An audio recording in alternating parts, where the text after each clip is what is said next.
Welcome to My Favorite CX, a podcast that celebrates exceptional customer experiences. To listen to today's, please choose from one of the following options.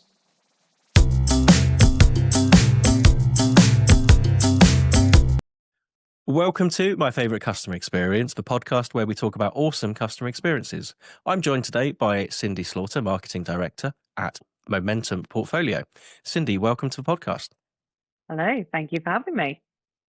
Now, Cindy, you're an estate agent that became a marketeer and then built a marketing agency, and you're now working across the Momentum Portfolio to grow the self-employed property market. But we first met just over 10 years ago at a running event, which we were in a field in Reading, and you were wearing the same club colours as my boss at the time. And I was like, hey, do you know Kendra? And you're like, yeah. And we just ran together for 50 minutes and somehow then just stayed in touch from there. So it's been quite the epic 10 years. Lots has changed since then, including you becoming a marketing director. It has, yes. And weirdly, I was reflecting on this because I have a habit of just randomly meeting people, whether it be in a random field in Reading, which I have since. I did Endure 24 this year as well and had an absolute blast the last time. And this wasn't you, but the last time was not good. I failed massively. But yeah, so I have a habit of meeting people all over the place. And I seem to remember that you and I caught up when I went to do my estate agency training. So we went and did a loop of the local park run in Bishop Stortford, I think it was. Yeah, Hatfield Forest at the time. So yeah, I was an event director there, and yeah, that would have been pre-20 well, it closed down by mid-2020s. Mid-2017. So yeah. Okay. Yeah. So we went for a run around there, but yeah, the poignant part of that is that I was on my estate agency all-star training course, which actually I came out with 100% off. So I was made for estate agency, apparently. And that's grown over the last few years. So what does it look like now for you? So what it looks like now is that I actually exited the industry probably about a year after I had my first daughter. I went into co-working for a bit, and then my career kind of just went a bit spotty for a while. I think everybody has this phase where they kind of need to find themselves, etc. And that led me to becoming part of MIM, which is Masters in Marketing. And I worked with my very good friend, Rowan Williams, who had set up this marketing agency. Excuse me. Who had set up this marketing agency. And he said, I need someone to come and help me. You know, you've got all the startup experience, you've got all the customer experience, you've got a level of marketing, because I've run my own business for 6 years from the age of 21 as well. He said, but I will teach you everything you need to know with regards to marketing. Like, whatever you can do, I can make it better. I was like, okay, like that sounds like an opportunity. So I did 3 years with him, and it was just amazing. We had such a great time. And when companies talk about having a sort of a real family vibe, he was, that whole thing was exactly that. There was 8 of us. We just got on fantastically, and I learned so much. However, the opportunity came up with Avocado Property, who are the flagship brand within the Momentum portfolio. And they were looking for a marketing manager. So I decided to pitch the agency. But halfway through that interview, because I'd obviously done 4 years as an estate agent as well, Ian Macbeth, who I was on the call with, just suddenly went, Are you on your own? I'm like, that's a very weird question to ask. He's just like, well, I was just wondering whether you wanted the role. I was like, oh, well, I don't not want the role, so let's have a chat. So everything that Rowan taught me, combined with those 4 years of estate agency. It was just the perfect mix. And I'd been following Avocado and some of the other brands that are associated underneath the Momentum portfolio for quite a while. And it was just a match made in heaven. I've certainly seen plenty of posts in the hot pink hoodies and the avocados everywhere. There we go. In the end. And I guess when we talk about customer experience, your customers are the estate agents themselves, the self-employed people that are running their own business. You're there to provide them with that level of customer experience and support. Yeah, absolutely. So we refer to our agents, mortgage brokers, self-employed will writers, and self-employed surveyors. They are all our internal customers. So basically what I came in to do was, I think they were originally looking for a marketing manager to fill Callie, who had been here beforehand. But because of the experience of actually building an agency, we kind of sat down and went, you know what, we could build out a fully functioning marketing agency within the portfolio to deliver into all of the brands. So yeah, ultimately I'm here and my team are here to make their lives easier. And it works because whilst they're internal customers, they're ultimately your colleagues as well. So I think you get a lot more out of the relationship because we're not worried in the sense that in the way that an external marketing agency would be, where you're always trying to find new business and have a sales hat on as well as do your day-to-day. So we can just purely focus on marketing and that customer experience side of things, which just, such a breath of fresh air. And I guess the game for estate agents has changed a lot. You know, obviously you've got the aggregators, but it's not a case of waiting until the weekly paper comes out and there's like a middle section of all the properties and it's pretty stagnant and it's just about the board. From what I've seen of your work and what Avocado do, it's all about the personality and building that layer of personal trust as well. 100%. So yeah, even when I was in a estate agency, the papers were still a thing. And I'd like to think that I'm not that old, but apparently I am. And then that was kind of slowly being replaced by Rightmove at the time. And I think pretty much by the time that I'd come out of agency, the newspapers were pretty much dead. But Rightmove came along, and then it was kind of the thing of, okay, we just bung the house onto Rightmove, and then that will do its thing. And Rightmove is great in the sense of it provides an insight for the end consumer. It's not necessarily the be-all and end-all tool for estate agents. If they want to be able to give a top-notch customer experience, they need to be able to come in and say, we do so much more than placing your house on Rightmove, because ultimately, if you're paying your fees, anybody can do that. And to that point, we have a blueprint. We have a trademarked hashtag for #BeatThePortals. So it's not about beating Rightmove and Zoopla and On the Market and all of that. It's about just providing another avenue in which to market a property. And the end consumer for the estate agents love it, because the agents will launch it. They'll say, this is my #BeatThePortals. I've got this beautiful 3-bed semi-detached in Shinfield. It's got, and we sell sort of all the lifestyle benefits of being there. But we have up to, so over 30% of pre-portal sales for the brand come from that strategy. And quite often, if it hasn't sold through that, then it will be a gauge on whether the price is right, whether the marketing's okay, et cetera, et cetera. So it is a platform for the agents to actually have a conversation with their customer and say, look, this is the response that we got on the 2-week pre-launch before Rightmove. This is what people are saying. This is what they like about it. This is what they don't.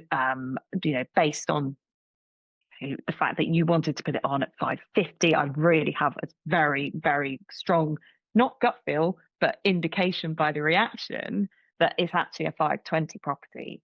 And it's just such a good tool to just be able to provide something else. Because again, it's very easy to say, we put your house on social media, but unless you've got a plan and a budget and an idea of how you're doing that on behalf of the customer, it can just fall a bit flat.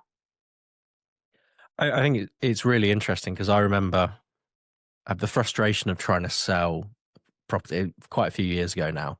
But the only feedback I ever had from the estate agent was, have you considered lowering the price? And there was nothing around and this was probably before the socials were really kicking off, maybe the nascent days of Instagram, maybe.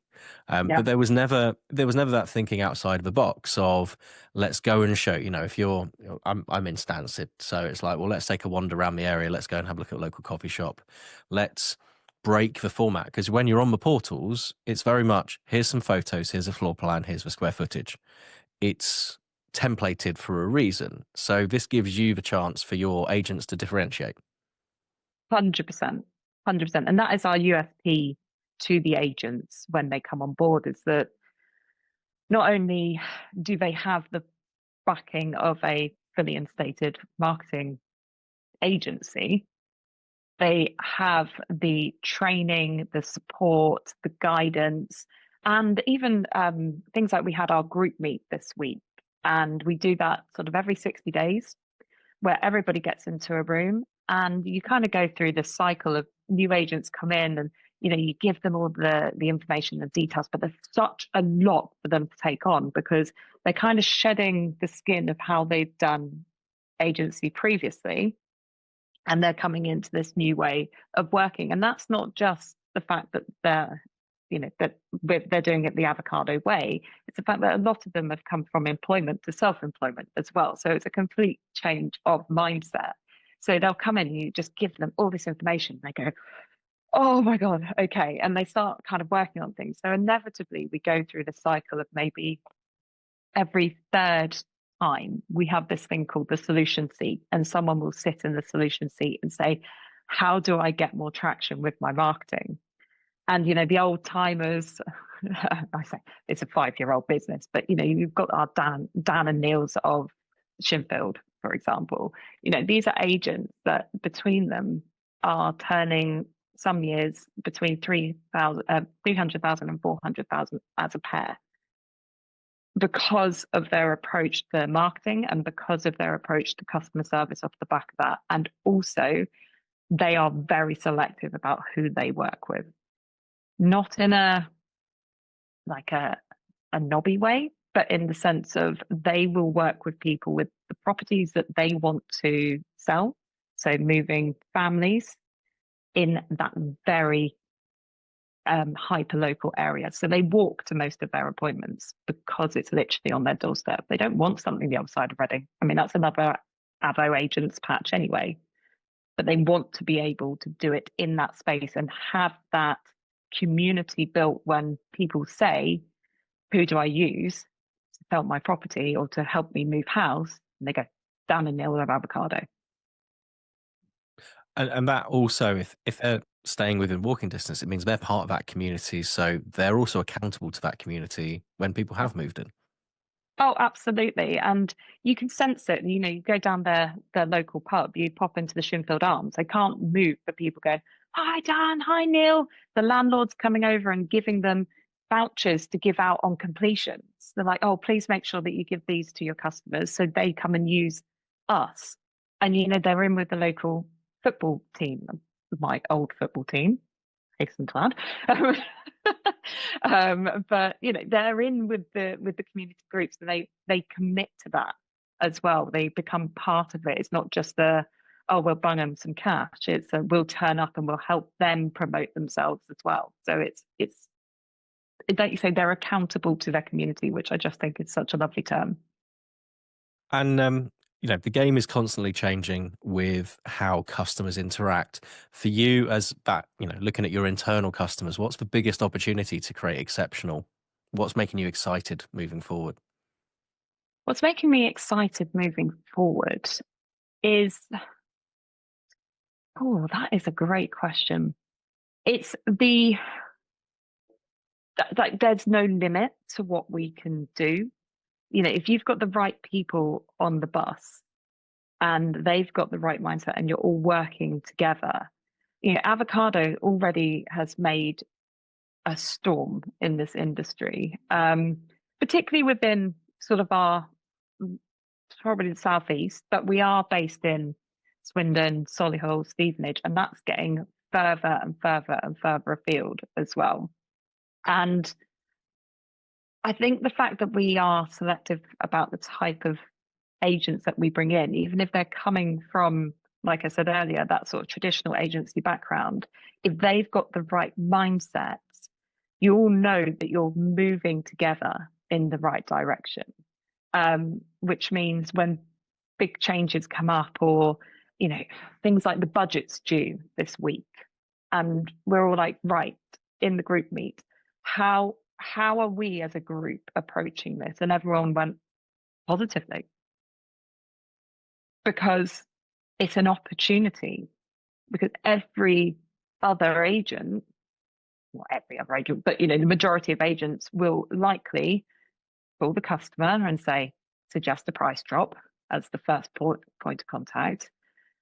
And then just kind of be quite doom and gloom about the whole thing. Whereas we're going, right, how do we action this? Right, we've already got our hyperlocal pre-budget content out. We sent that out on Sunday, talking about how it's going to affect people in their area. So people in Solihull, how the house prices and stamp duty and capital gain is going to affect someone sat there versus someone sat in Stevenage. And they will get that direct content. And then we as a group can follow up in a way that works for the customer, install confidence, because people still need to move house. If they've got a growing family, if they've moved jobs, whatever it is, the world still goes round, and we'd rather help people do that than hinder them. I think also people want to trust and they want advice. And in my world, we're trusted advisors. And you could be doom and gloom. So, I logged into a system yesterday and the latest release has dropped, and I'm like, oh, this is interesting. Mm-hmm. But there are positives, and you've got to look at what the positives are and what those selling points are and where those positive impacts are, because it's very easy just to reject change and go, well, this is a bad news story. And by the sounds of it, the knock-on effect is, we'll just reduce the price, and then everyone loses, essentially. Yeah, absolutely. And I mean, you even alluded to it earlier in this conversation, and that was basically the only time you heard from the agent. And actually, this is a great conversation, because most of the podcasts that I do will be with other people within the industry. So it's really nice to actually hear that from an external source, because kind of confirms, I know you are a data point of one, but it kind of confirms our thinking of, we're doing the right thing in approaching it in the way that, you can be doom and gloom, but how is that serving anybody? It's not really a great customer experience, is it? Well, it reminds me of, there was an estate agent, I think up in Edinburgh, that I met at a networking event, and they had taken on, and it was literally called a castle. It was a £4 million property, and it had been with the previous agents for ages and not gone anywhere. And the estate agent's like, well, I'm going to spend 15 grand on marketing that, because I know what my commission is. And it was gone within weeks, because it was just to your point, there's no limit. There's no, let's just do this. Let's target the right people. Let's not just slap it on a portal and hope that it sells. And it's taking that extra level, because also it's not just the estate agents that's going to feel supported there. It's also the customers are going to go, this is, it's that desire factor of, I'm going to want this property because of the way it's been marketed. 100%. And I think estate agency has always been such a short-term mindset, whereas what we're doing here, we're starting to see it now, because our CRM system has got over 60,000 points of data within it. And people who came in and first sold with Avocado because they launched in March 2020, by the way, I don't know if you know that. There's some stuff going on around that time, wasn't there? That was an interesting month, I remember. Yeah, a few things. And Ian always talked about the story of he phoned Mike about 6 weeks later after he'd been in Sainsbury's, and he overheard a conversation between two people at the till talking about avocado property and the fact that there was these estate agents going around in pink hoodies. And he called Mike and he went, we're going to be okay, because they approached it with the people before property approach. And I think if every agent just embodied that mantra, regardless of whether you're selling a 1-bed flat through to the prime end of the market, then you're just going to put yourself light years ahead of your competitors, like the example you've just used. And that's frustrating as well, because prime end of the market, 15 grand budget for marketing it isn't a lot. Like, for that sort of return, what you've just said that property was on the market for, 15k is nothing. Why wouldn't you be spending it? Yeah. Well, I'll tell you what we'll do, Cindy. We'll take a short pause there, and we'll come back and we'll reflect on a customer experience you've had, and something that was excellent about it. Okay. Your call is important to us. Please hold, and you'll be connected to your next favorite customer experience shortly.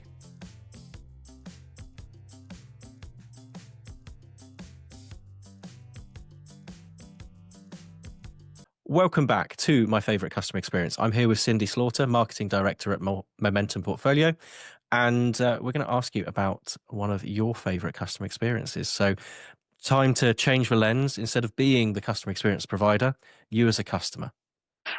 So, as part of me actually coming on at Momentum, and particularly Avocado, my husband and I were considering moving.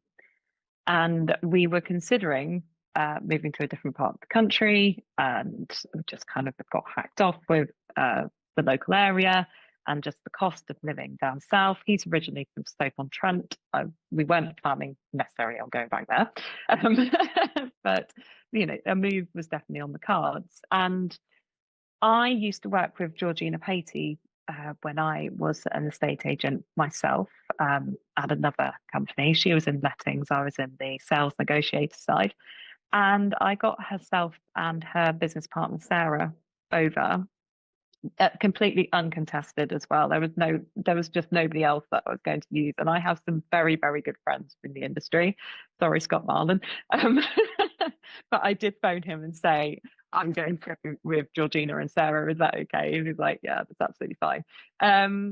But just from day one, just that experience of having an agent who you can just pick up the phone to. And I guess, I get that she was a friend as well, but there was something in that accessibility. And I think knowing how bad the experience could be, having lived it from the other side, it just made the world of difference. Now, the funny thing is, we never actually moved. We've stayed here, hence the hot pink hoodie. But it still sits with me of how it must have felt worlds apart to kind of the traditional way of doing things. And by the sounds of it, that service was there irrespective of the fact you were a friend. That's basically what I mean. And I think almost there was more pressure for them because I was a friend and because I had the knowledge as well, which is always quite scary, isn't it? Like it's one thing going into a customer relationship with somebody who has no idea, and then you're the expert, you're the person who is leading the way. Whereas, from my side, I have the estate agency background, and then you've also met my husband and know him, and he is not one to let things lie. So he is a difficult customer in that sense. Because he's always got questions. He always wants to know the ins and outs of everything. He wants to know the data. He wants to know why primarily he should be doing something. So the combination of the two must have been quite tricky. And yeah, they negotiated that so well. I think that's the thing. You come into it having that knowledge, having a really high bar. I make an awful customer when I'm dealing with companies with technology because I know how good it could be. Yeah. And I also know the whys behind why something is really bad as well. So yeah, very similar to Pat. And yeah, I'm not going to let something go if it's a really bad service. And when Woody was working with me, he would like, I came into the office once. He's like, I now get why you feel this way because I'm having an awful experience with, and it was like airline X, for example, and it was just like Yeah. he was getting nowhere. It's like, now I get why you care. Sometimes too much, but yeah, it's one of those things in our industry when I'm working with other engineers, people don't like demoing and working with other engineers because you're not the expert in the room. Hmm. You're with your peers. So, you're with the people that know where the bodies are buried. So Hmm. you have to negotiate that for them, knowing that you can't blag it like you might be able to with someone who doesn't know. Absolutely. Why is it, do you think, that people are so scared to not, why they don't want to be the least intelligent person in the room? Like, I am quite happy with being the least intelligent person in the room because I know that I'm going to really get something out of that. It's also great being the intelligent person in the room because other people could potentially be getting something. But why is it that people are so scared with that vulnerability piece? I I probably have a whole other podcast episode from my time in pre-sales and engineering. And I remember Mm. going into when I was at Ring Central, we had our annual event at Las Vegas, and there was Hmm. 100 odd engineers in the room, and I reckon I was maybe 100th in terms of technical. Yeah. And I didn't care because it meant I could learn from 100 people in the room. And I've always tried to put the ego to one side and not be the cleverest person in the room. I want to be the person that's learning, Hmm. and I don't want to put myself on that pedestal because there's always going to be people that know more than you. So Yeah. that once you can get over that, then it's a lot easier. And I think the thing that really made it for me in my career was moving from just straight engineering into running a service for a customer. And Hmm. then to your point, you're not communicating with the smartest people in the room. You're communicating with the leaders who will be smart, but the technology isn't their domain. They need to know what isn't working and they don't need to know why it's not working. They just need to know what and how it's going to be fixed and what the impact is. Yeah. And that changed how I communicated. You just take it up to when I have those conversations with engineers, I try and coach them to you're not trying to be the smartest person in the room. You're there to reassure people and make sure that you can give a really solid description in business value of what you do. Yes. 100%. 100%. Because I think so much, because there are a lot of people who do want to know the why behind things, and because we're proud of what we do as a job, right? You love the service that you're giving, and you kind of want people to know about it, but ultimately they don't care. Like, if I come back to the agents at the end, that we deliver to, they don't care how we do the marketing as long as they're getting the support of it. That's the whole point of having us here. Like, if I ever throw around technical terminology around marketing, if I go and say something about a boat set, you can just see them all going, "Oh God, here she goes." So it's just like, this is going to help you get more valuations and get you sold. Cool. Yep. Great. And I think that's the thing. It's talking about it in outcomes. It's talking about it in a way that's accessible to people. Yeah. And normally ask people, how did it make you feel? And did it influence your behaviors? By the sounds of it, this inspired you so that when you then took on the role, you're like, this is the template. This is the foundation that I want to build as a bare minimum. 100%. And again, it was quite nice because I'd had that insight of how they do things differently. And then I went out on a couple of other vows, etc. I went out with Dan and Neil. Feels like the Dan and Neil show today. But no, I went out with them and just saw how it kind of, there was nuances to how they do things. And yeah, it just made me think, this is something I know, and things are always easier to market when you know. From your experience, it's always easier to help people when you know what the problem is and what the solution is, rather than going, oh God. um, and yeah, just I there was just a sense of belief that this is what the industry needed and was Yeah. calling out for. And I quite like a crusade, to be honest. There's definitely something in that. I know what I like what I do, in that I like being independent and being able to look at things in a slightly different scope from how a customer might deploy things, or how a partner might use something. And I always try and look at it as how can I make this useful to that audience? Not how, unfortunately, how would marketing want this to be articulated? Yeah, 100%. That's my job. I look at it as distilling it down from that to the real world. And I enjoy doing that. Yeah, 100%. Funnily enough, one of the big names in our industry, a guy called Chris Watkins, sent me a message this week, because again, we had our group meet, and there we had cupcakes saying 2,000 families moved, because we have moved over 2,000 families since March 2020 as a brand. And a lot of people would think, wow, that's not a lot. But when you're talking in the terms of bespoke and self-employed agents, they can only handle so much at one time before the customer experience becomes diluted or not particularly good. So they're going to have a pipeline of 20 odd houses, but they're only going to be working with between 7 and 10 at any one time to make sure that people are really looked after. And he just sent me a picture of a thumbs up next to one of my LinkedIn posts saying, this is brilliant, because you're talking about the customer, not, oh, we've done 2,000 completions, aren't we bloody brilliant? And that's the thing, you're concentrating on what the actual why is and what's important, because, we've all seen it on LinkedIn. There would be other ways that would be articulated, and it would be the Porsche, or it would be the watch, or it would be the holiday, or something like that. But actually, you're getting it into we do this because we want to move families, and we want to make sure that they're getting that experience. Yeah. If they happen to make money off the back of that, then great. Well, they're all self-employed. That's ultimately, and we're all in business, right? But the driver has got to be the customer. Otherwise, that's just not going to happen.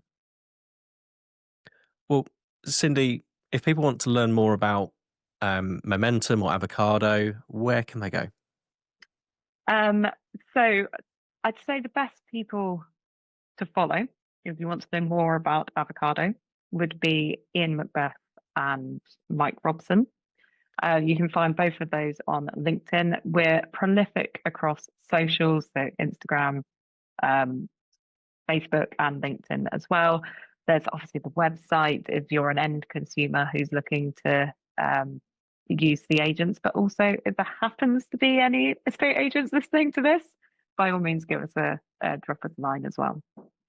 And we'll put all of those links into the show notes, and we'll put some QR codes up, and hope to see you potentially around a field in Reading in June next year, as I think after a few years, I think I'm going to be returning to Endure myself.